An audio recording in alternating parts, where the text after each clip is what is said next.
Heat waves and bushfires are a tough aspect of living in this wonderful country. We all know that. We'll always have to deal with them in this land of droughts and flooding rains, which is one reason climate alarmists in our media and politics always worry me. They pretend we can somehow reduce natural disasters by, I don't know, using renewable energy or driving electric cars. This is arrant nonsense, of course. Nothing we do in Australia will change the climate, and whatever happens with the climate, we'll always have droughts and fires and floods. The other thing to watch out for is exaggeration and lack of context when it comes to weather records, especially heat records. They're not so fussed with the minimum records. And I've shown you before how the Weather Bureau doesn't always share all of the facts.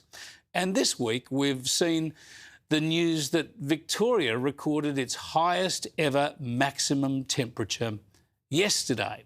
The mercury topped 48.9 degrees in the state's northwest at Walpurgis near Oyen.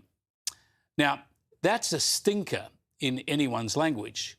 But just for the record, thanks to the National Library, we can check old newspaper reports. And on this date in 1932, it was reported that the previous day, Oyen recorded a top temperature of 124 degrees Fahrenheit. That's 51.1 degrees Celsius.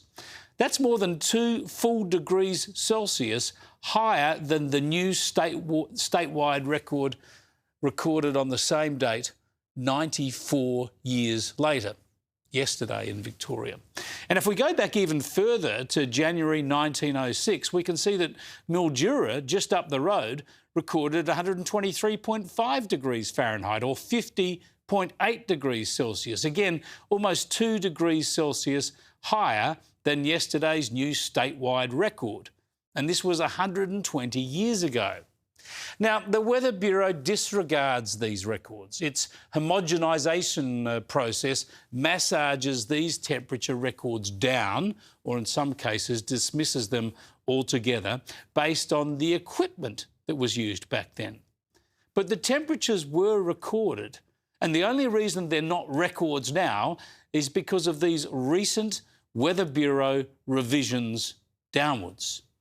Now, even if you accept their scientific methods, fair enough, you can hardly be precise, though, can you, about adjustments to temperatures recorded a century ago. All we can say is that this week has been about as hot as it gets in this part of the world. But has it been this hot before? Who can really say for sure?